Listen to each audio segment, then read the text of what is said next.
Hello दोस्तों। तो आप सभी का स्वागत है मोनू ट्यूटोरियल एकेडमी में। तो दोस्तों जो आज हम डिस्कस करने वाले हैं वो करने वाले हैं सिंगल फेज़ मोटर के बारे में।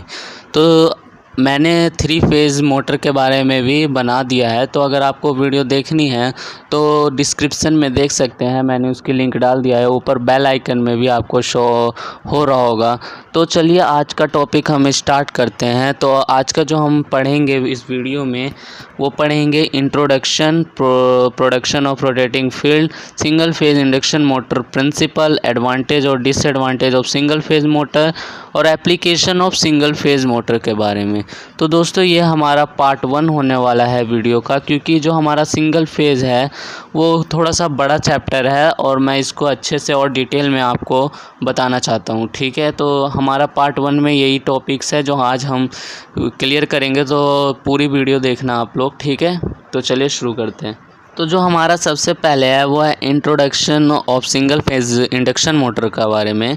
तो इसमें क्या है, जो हमारा most common type electric motor होता है वो हमारा सिंगल फेज टाइप ही होता है, जो कि हमारा यूज्ड होता है बहुत बड़े रेंज में डोमेस्टिक, कमर्शियल और इंडस्ट्रियल एप्लीकेशन में। अब जो हमारा सिंगल फेज़ मोटर है वो स्मॉल इन साइज़ होता है और motor of fractional kilowatt rating होती है इसकी।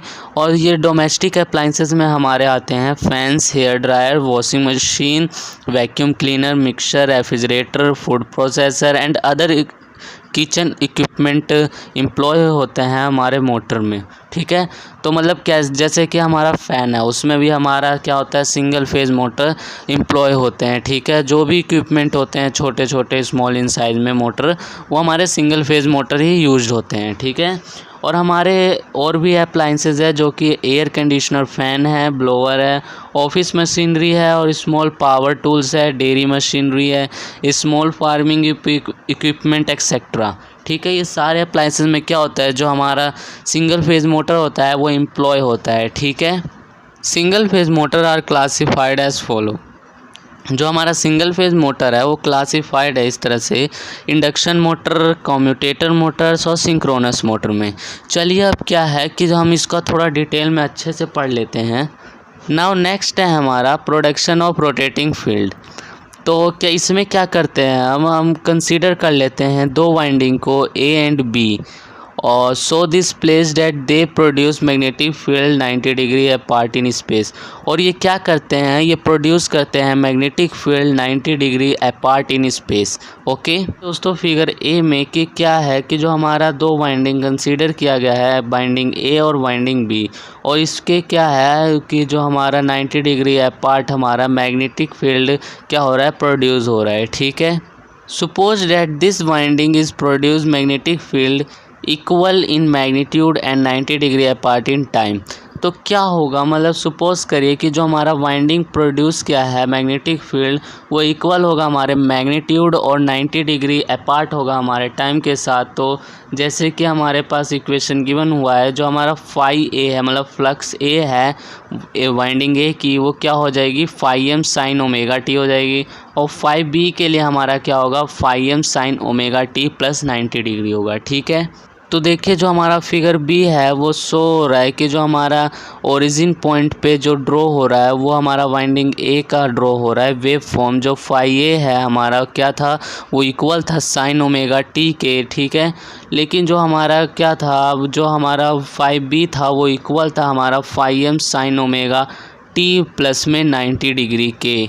ठीक है, तो जो हमारा फाई ए और फाई बी है वो 90 डिग्री अपार्ट है, मतलब जैसे फाई एम इसका क्या है, डिफरेंस है। ठीक है, the resultant of this 2 field is rotating magnetic field of constant magnitude. जो हमारा रिजल्टेंट होगा इन 2 वाइंडिंगों के, 2 फील्ड के, मतलब 2 फील्ड के, वो हमारी होगी rotating magnetic field of constant magnitude के। ठीक है, तो this rotating magnetic field may be represented by a phasor of constant magnitude as shown in figure C. तो जो हमारा रोटेटिंग मैग्नेटिक फील्ड है वो रिप्रेजेंट होगा by phasor of constant magnitude figure C में, जैसा कि आप देख रहे हैं। तो ये क्या होगा, इस फेज़ में डिस्क्राइब हमारा जितना सर्कल ईच रिवोल्यूशन मतलब जो हमारा फेज़ है वो डिस्क्राइब होगा circle each revolution of the phasor जो हमारा ईच रिवॉल्यूशन होगा वो हमारा फेज़र कोरस्पॉन्ड होगा किसके, 1 cycle of the supply frequency के। ठीक है, सपोज करना है कि जो 2 वाइंडिंग ए एंड बी है वो डिस्प्ले हो रहे हैं 90 डिग्री इन स्पेस। अब वो क्या हो रहा है, डिस्प्ले हो रहा है 90 डिग्री इन स्पेस, बट जो प्रोड्यूस हो रहा है हमारी मैग्नेटिक फील्ड वो that are either not equal to not 90 degree apart in time. लेकिन क्या हो रहा है कि जो मतलब इसमें क्या हुआ है, हमारी 2 वाइंडिंग ए एंड बी है और वो डिस्प्ले कर रहा है 90 डिग्री इन स्पेस, लेकिन जो इसकी मैग्नेटिक फील्ड थी वो हमारी 90 डिग्री अपार्ट के इक्वल, मतलब 90 डिग्री अपार्ट इन टाइम के इक्वल नहीं हो रही है, जैसा कि आप फिगर में हमारा देख सकते हैं। तो रिजल्टेंट होगा हमारा this two field is again rotating field, but this field is variable magnitude. लेकिन जो हमारा इस फील्ड का होगा वो मैग्नीट्यूड वेरिएबल होगा थ्रू आउट ईच रिवोल्यूशन का। ठीक है, अब सिमिलरली क्या है कि जो हमारा resultant of two field displaced हो रहा है both time and space by some angle other than 90 degree is non uniform rotating field. तो समझ गए होंगे आप सभी लोग। तो जो हमारा यहाँ पे अननोन की जगह नॉन यूनिफॉर्म, जो हमारा non uniform magnetic field produce होगा और non uniform torque which make the operation of motor noisy, तो ये दोनों क्या करेंगे, हमारे मोटर को नॉइजी बना देंगे। तो द अदर इफेक्ट, जो अदर इफेक्ट हो रहा है हमारा, जो अदर इफेक्ट होता है हमारा नॉन यूनिफॉर्म फील्ड, वो अपॉन होगा स्टार्टिंग टॉर्क में। ठीक है, a motor having more uniform rotating field has the largest starting torque in comparison of motor at the same rating having non uniform rotating field के। ठीक है, तो ये हमारा था प्रोडक्शन ऑफ रोटेटिंग फील्ड। तो आई होप क्लियर हुआ होगा। नेक्स्ट है हमारा single phase induction motor principle. तो इसको पढ़ते हैं। A single phase induction motor consist of single phase winding mounted on the stator and the cage winding on the rotor.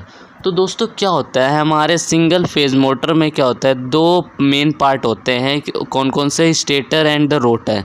ये हमारे जितने भी मोटर होते हैं उसमें हमारा 2 मेन पार्ट होता है, स्टेटर और रोटर। स्टेटर हमारा स्टेशनरी पार्ट होता है और रोटर हमारा रोटेटिंग पार्ट होता है किसी भी मशीन का। ठीक है, तो दोस्तों क्या होता है कि जो हमारा सिंगल फेज़ मोटर है उसमें हमारी 2 वाइंडिंग कंसिस्ट करती है। जो पहली वाइंडिंग होती है हमारी फेज़ वाइंडिंग होती है और दूसरा हमारा होता है केज वाइंडिंग। तो जो हमारा फेज़ वाइंडिंग होता है सिंगल फेज़ में वो माउंटेड होता है हमारे स्टेटर पे, और जो केज वाइंडिंग है वो हमारा माउंटेड होता है रोटर पे। ठीक है, When a single phase supply is connected to the stator winding, a pulsating magnetic field is produced. तो अब क्या करते हैं, जब हम सिंगल फेज मोटर में हम सिंगल फेज सप्लाई देते हैं तो उसमें क्या होता है, एक पल्सेटिंग मैग्नेटिक फील्ड क्या होता है, प्रोड्यूस होता है। ठीक है,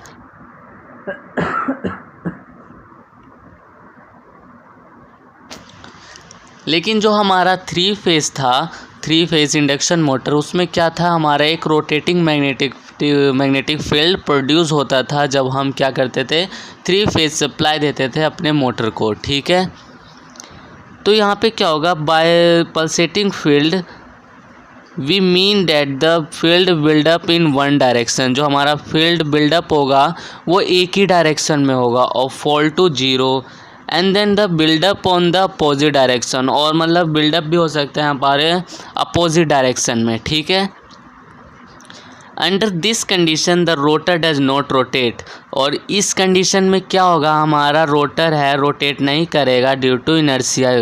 ठीक है, इनर्शिया की वजह से।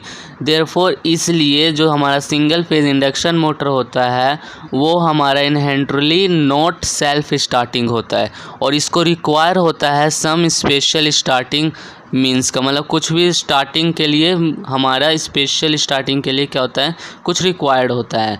तो क्या होता है दोस्तों, देखिए अब क्या है कि जो हमारा सिंगल फेज इंडक्शन मोटर होता है उसमें क्या होता है, हमारा सेल्फ स्टार्टिंग मोटर नहीं होता।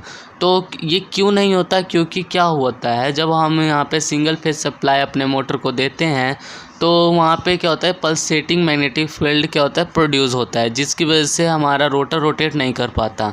ठीक है, लेकिन जो 3 फेज़ इंडक्शन मोटर था उसमें क्या था, जब हम 3 फेज़ सप्लाई देते हैं अपने मोटर को तो वहाँ पे एक रोटेटिंग मैग्नेटिक फील्ड प्रोड्यूस होता था, जिसकी वजह से रोटर एक रोटेट करने लगता था। लेकिन सिंगल फेज़ में ऐसा नहीं है। तो इसको इस करंट मतलब अब जो इसको सेल्फ स्टार्टिंग बनाता है सिंगल फेज़ मोटर को, वो क्या करते हैं हम उसमें कि जो हम सिंगल फेज़ सप्लाई देते हैं उसको हम डबल फेज़ सप्लाई देने लगते हैं, जिसकी वजह से वो सेल्फ स्टार्टिंग टेम्प्रोरी टाइम के लिए बनता है। ठीक है। However the single phase stator winding is excited, और जो हमारा सिंगल फेज़ स्टेटर वाइंडिंग होता है वो एक्साइटेड होता है, और जो हमारा रोटर ऑफ द मोटर होता है वो स्टार्टेड होता है बाय एन ऑक्सिलरी मीन्स। जो हमारे स्टार्टिंग डिवाइस होता है इज़ देन रिमूव, जो हमारे स्टार्टिंग डिवाइस है उसको रिमूव कर देते हैं तो motor continue to rotate in the direction. तो हमारा मोटर क्या होता है, कंटिन्यू रोटेट करने लगता है डायरेक्शन में इन विच इट स्टार्टेड। ओके। अभी क्या है कि हमारे पास दो थ्योरीज़ है जिसको हम सजेस्ट करते हैं एनालाइज करने के लिए performance of single phase induction motor, जिसका नाम है हमारे पास डबली रिवॉल्विंग फील्ड थ्योरी और दूसरा है हमारे पास क्रॉस फील्ड थ्योरी। तो ये दोनों थ्योरी बहुत ही ज़्यादा इम्पोर्टेंट है हमारे सिंगल फेज़ मोटर में। तो अगर आपको इसकी वीडियो चाहिए तो कमेंट बॉक्स में बताना, मैं इसकी वीडियो भी अपलोड कर दूँगा। लेकिन आप सबको तो ये मालूम ही होगा थ्योरीज। ठीक है। तो both the theories are fairly complicated, तो थोड़ा सा ये कॉम्प्लिकेटेड होते हैं दोनों थ्योरीज़, और ये मतलब इसमें कोई भी एडवांटेज नहीं होता एक दूसरे पर, और इसकी कैलकुलेशन पे ऑलमोस्ट सिमिलर होता है रिज़ल्ट इन दोनों का। ठीक है। दोनों थ्योरीज़ का सिमिलर रिज़ल्ट होता है, और इसमें कोई भी कॉम्प्लिकेटेड मतलब ज़्यादा कॉम्प्लिकेटेड नहीं होता, लेकिन फेयरली कॉम्प्लिकेटेड होता है दोनों थ्योरी। ठीक है। अब है हमारा advantage of single phase motor. देखिए दोस्तों क्या है, अब हमने advantage of single phase induction motor और disadvantage of single phase motor तो हमने कहीं पढ़ा होगा एक एक लाइन का, लेकिन मैं इसमें क्या हुआ है थोड़ा सा डिस्क्राइब करके बताऊंगा एडवांटेज, इसलिए थोड़ा सा समय लग सकता है। ठीक है। तो जो हमारा पहला एडवांटेज है हमारे सिंगल फेज़ मोटर का वो है कि जो हमारा मोस्ट इम्पोर्टेंट एडवांटेज होता है इंडक्शन मोटर का वो होता है कि construction is quite simple in nature. जो इसकी कंस्ट्रक्शन होता है वो सिंपल होता है इन नेचर, और जो हमारी कंस्ट्रक्शन होती है स्टेटर की वो सिमिलर होती है हमारे synchronous motor as well as induction motor की तरह। ठीक है। हाउएवर जो हमारी स्लिप रिंग होता है वो रिक्वायर होता है फिर DC supply to the rotor in case of squirrel मतलब सिंक्रोनस जनरेटर में। ठीक है। लेकिन जो हमारी स्लिप रिंग है वो नहीं रिक्वायर्ड होता किसमें, स्क्वायरल केज इंडक्शन मोटर में, क्योंकि वहाँ पे क्या होती है जो वाइंडिंग को हम क्या करते हैं परमानेंटली शॉर्ट सर्किट कर देते हैं। ठीक है। When compared the DC motor the induction motor does not have brush. तो क्या होता है अभी जब हम कंपेयर करते हैं डीसी मोटर के साथ जो हमारा इंडक्शन मोटर में होता है उसमें हम ब्रशेस नहीं रखते हैं, जिसकी वजह से क्या होता है maintenance required is quite low.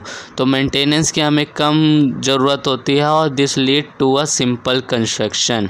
तो ये था हमारा पहला advantage of single phase motor का। ठीक है। दूसरा है हमारा जो हमारी वर्किंग होती है ऑफ द मोटर की वो इंडिपेंडेंट होती है इन्वायरमेंट कंडीशनर के। ठीक है।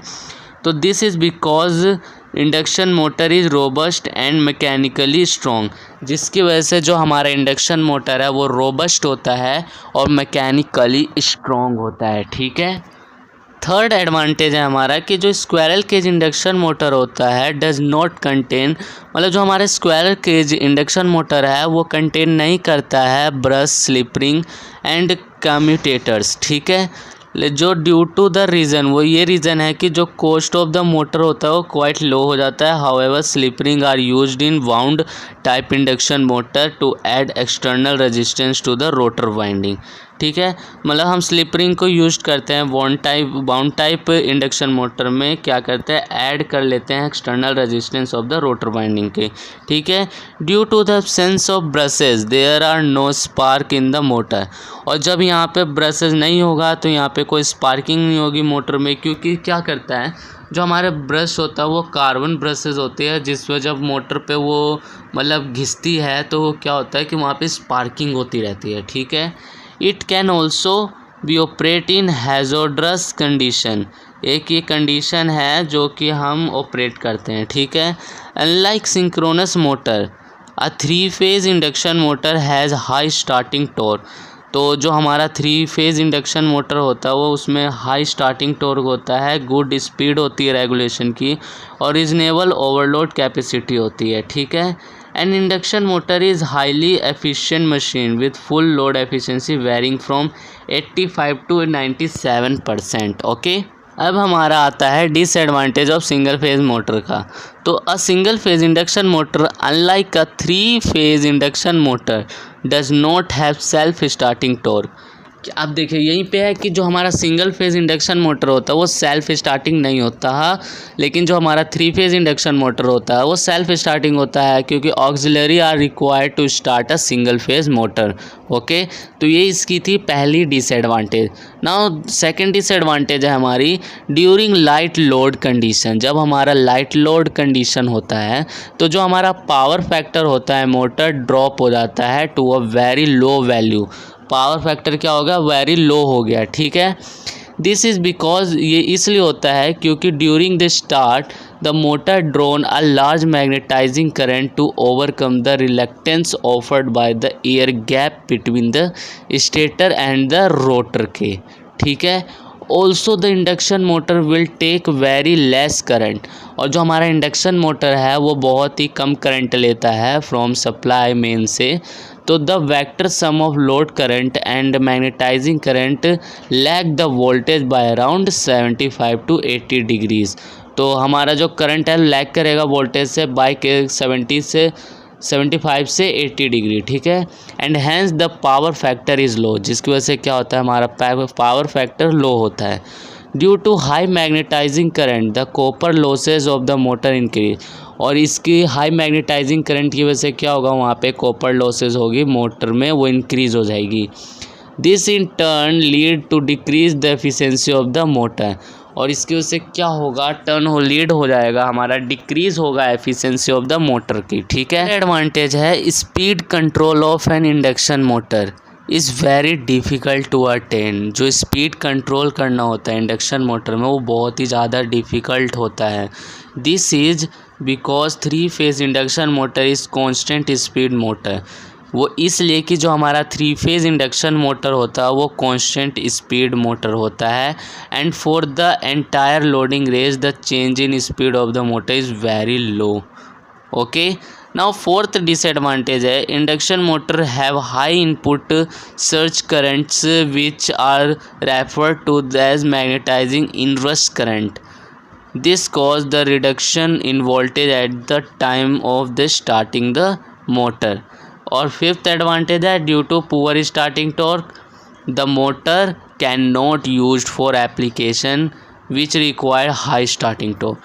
अगर हमारा क्या होगा, पुअर होगा स्टार्टिंग टॉर्क तो वो मोटर का यूज नहीं होगा फॉर एप्लीकेशन, हमें रिक्वायर्ड होता है हाई स्टार्टिंग टॉर्क की, ठीक है दोस्तों। तो अब इसके बाद था हमारा एप्लीकेशन ऑफ किसका, सिंगल फेज़ इंडक्शन मोटर का। तो आपने ऊपर पढ़ लिया था इंट्रोडक्शन में। तो आज की वीडियो यहीं पे समाप्त होती है। तो दोस्तों अगर आपको इसमें से कोई भी टाइप का डाउट है या कोई क्वेश्चन पूछना है तो आप कमेंट बॉक्स में पूछ सकते हैं, मैं उसका आंसर जल्दी से जल्दी देने की कोशिश करूँगा, ठीक है। तो दोस्तों अगर ये वीडियो आपको अच्छी लगी हो, आपको पढ़ने में थोड़ा मज़ा आया हो, तो इस चैनल को क्या करना, इस वीडियो को लाइक कर देना और इस चैनल को सब्सक्राइब कर देना ऐसे ही अच्छी टॉपिक्स को क्लियर करने के लिए। और साथ में बेल आइकन दबा लो ताकि आप part 2 single phase induction motor की देख सकें और आपको ऐसी लेटेस्ट नोटिफिकेशन मिलती रहे।